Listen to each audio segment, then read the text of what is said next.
നാരായണ പരമഗുരവേ നമ. എല്ലാവർക്കും നമസ്കാരം.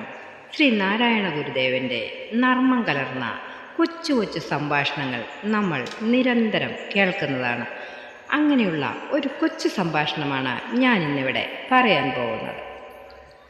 1921 മാനാമധുരയിലുള്ള സി വി ഗോപാലൻ്റെ വസതിയിൽ ശ്രീ നാരായണ ഗുരുദേവൻ 10 ദിവസം തുടർച്ചയായി വിശ്രമിക്കുകയുണ്ടായി.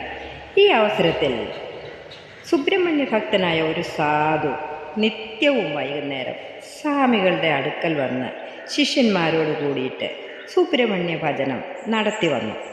അദ്ദേഹം ഒരു ദിവസം സ്വാമികളോട് ഇങ്ങനെ പറഞ്ഞു: ഞാൻ ഒരു മന്ത്രസിദ്ധി കൈവരുത്തിയിരിക്കുന്നു.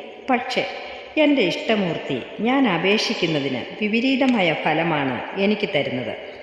ഇതിന് സ്വാമികൾ ഒരു നിവൃത്തി ഉണ്ടാക്കിത്തരണം എന്ന്. താൻ ആവശ്യപ്പെടുന്നതിന് വിപരീതമായിട്ട് ഇഷ്ടമൂർത്തി ഫലം തരും എന്നുള്ളത് തീർച്ച തന്നെ എന്ന് അദ്ദേഹത്തെ കൊണ്ട് സമ്മതിപ്പിച്ചതിന് ശേഷം സ്വാമികൾ പറഞ്ഞു: എന്നാൽ പ്രയാസമൊന്നുമില്ലല്ലോ, തനിക്ക് വേണ്ടതിന് വിപരീതമായിട്ട് അപേക്ഷിച്ചാൽ മതിയല്ലോ.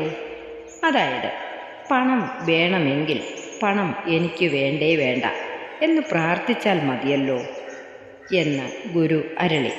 അങ്ങനെ അനിഷ്ടസിദ്ധിക്ക് പരിഹാരമായി. ഓം ഭക്തവത്സലായ നമഃ.